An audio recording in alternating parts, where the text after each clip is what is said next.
안녕하세요. 저는 8월 중에 수원에서 개원 준비하고 있는 서울 88의원의 영상의학과 전문의 최원석이라고 합니다.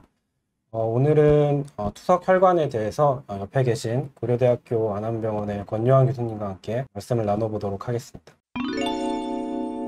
투석 혈관을 만드는 방법 3가지 정도만 기억을 해주시면 되겠습니다. 처음에는 이제 도관 투석, 그 다음에는 수술적으로 동정맥류를 조성을 하고, 세 번째로는 우리나라에서는 안타깝게도 현재는 시행을 할 수는 없지만 비술술적 동정맥류를 조성하는 방법들이 있습니다. 먼저 도관 투석에 대해서 좀 말씀을 드리면, 이런 도관 투석은 영원구적으로 사용을 할 수는 없습니다. 이름이 이제 퍼머넌트 카테터, 영구 카테터라고 얘기를 하지만 영원히 사용할 수는 없고, 일시적인 투석, 아래에서 보이시듯이 응급적으로 투석을 한다든지, 동정맥류를 조성하고 성수까지 시간이 필요하다든지, 그 다음에 복막투석 환자가 복막염으로 복막투석을 할 수 없는 상황, 신장 이식 전에 단기간으로 혈액을 투석해야 되는 그런 상황에서만 시행을 하게 됩니다. 그래서 이렇게 투석 도관을 2가지로 나눠볼 수가 있겠는데, 첫 번째는 내경정맥 카테터, 두 번째는 영구 카테터로 나눠볼 수가 있겠습니다. 이 내경정맥 카테터 같은 경우는 모든 것이 그렇듯이 장점과 단점이 있을 수가 있는데, 영구 카테터에 비해서 좀 얇다. 이 프렌치란 단위는 흔히 밀리미터라 단위로 환산을 해보면 한 4mm 정도라고 생각을 해볼 수가 있기 때문에, 얇기 때문에 병상 옆에서도 얼마든지 추가적인 장비 없이 삽입을 할 수가 있고, 얇다는 점 때문에 삽입하는 과정에서 여러 가지 발생할 수 있는 동맥을 손상시킨다든지 기흉이나 혈흉이 발생할 수 있는 그런 가능성이 좀 떨어지게 됩니다. 하지만 단점은 오래 사용할 수 없다는 단점이 있을 수가 있겠죠. 영구 카테터에 비해서 감염의 위험이 5배 정도 높기 때문에 의학적으로는 한 4에서 8주 정도만 사용을 하는 것을 권고를 하고 있습니다. 그리고 앞에 사진에서 보셨겠지만 목에 이렇게 굉장히 치렁치렁한 게 달려있기 때문에 엄청나게 불편하겠죠. 이렇게 좀 편하라고 이렇게 꺾어놓은 이런 제품들도 시장에 나와 있기는 하지만, 어쨌든 목에 뭐가 달려있다는 것, 그 좋은 다이아몬드 목걸이를 갖고 있어도 불편할 판에 이런 튜브를 갖고 있으면 굉장히 불편하겠죠.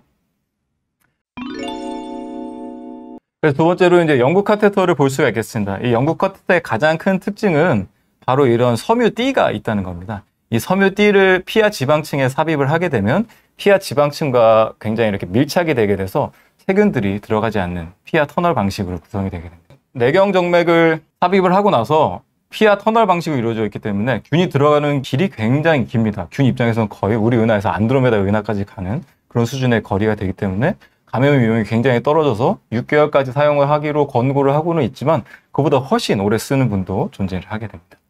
그리고 아까 말씀드린 것처럼 삽입 부위가 드러나지 않고 움직임이 좀 편하다는 장점들이 있어서, 몇몇 이제 서구에서는 이 영구 카테터를 삽입을 하고 비키니를 입고 해변에서 산책도 하고 그런 사진들도 왕왕 인스타그램이나 여러 가지 소셜 미디어에서 확인을 해볼 수가 있습니다.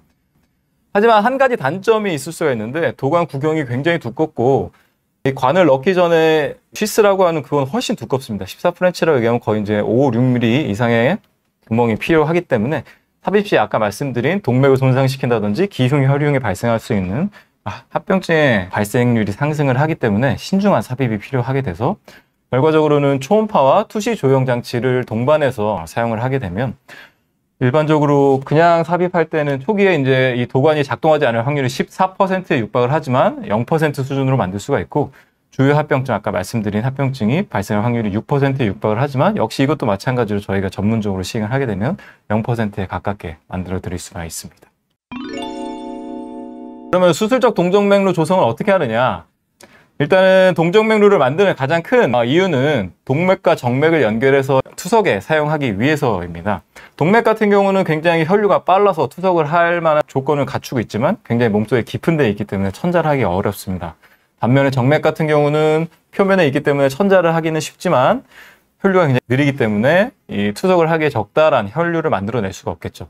그래서 생각해낸 것이 동맥과 정맥을 합쳐서 2가지의 장점만을 좀 취사 선택을 해서 바늘로 천자 가능한 투석로를 만들어 보는 것이 어떠냐 하는 것이 바로 이 동정맥류를 만드는 목적이 되겠고, 우리가 흔히 말하는 게 이제 6의 법칙이라고 얘기를 하게 되죠. 동정맥류를 만든 뒤에 6주 후에 투석의 적절한 혈류량, 즉 분당 600ml가 흐르는 혈류량, 그다음에 알맞은 크기 한 6mm 이상은 되어야 바늘로 천자를 하기가 편하고, 그다음에 6mm보다 피하 지방층에서 더 깊게 돼 있을수록 바늘로 천자를 하기 어렵기 때문에 6mm보다 좀 낮은 표층에 위치를 해야 하는 이런 6의 법칙을 좀 알아두시면 좋겠습니다.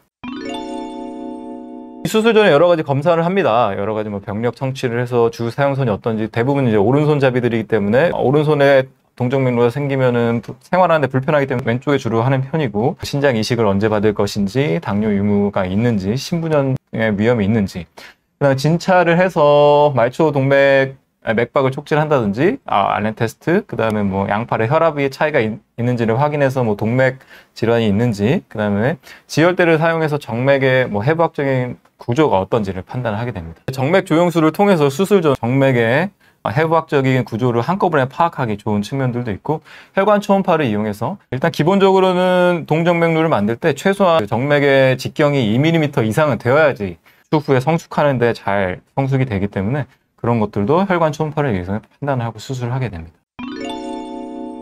수술을 하게 되면 자가혈관과 인조혈관의 차이점으로 이제 나눠볼 수가 있겠는데, 그냥 간단하게 말씀을 드려서 자가혈관이 인조혈관에 비해서 모든 면에서 우월합니다. 하지만 자가혈관이 이제 잘 성숙이 되지 않는다든지, 뭐 해부학적인 문제 때문에 만들기가 힘들다든지, 잘 만들어 놨음에도 불구하고 안 된다든지 하는 그런 여러 가지 측면들이 있게 되면 어쩔 수 없이 인조혈관을 사용을 해서 동정맥류를 만들게 되는 그런 측면들이 있습니다.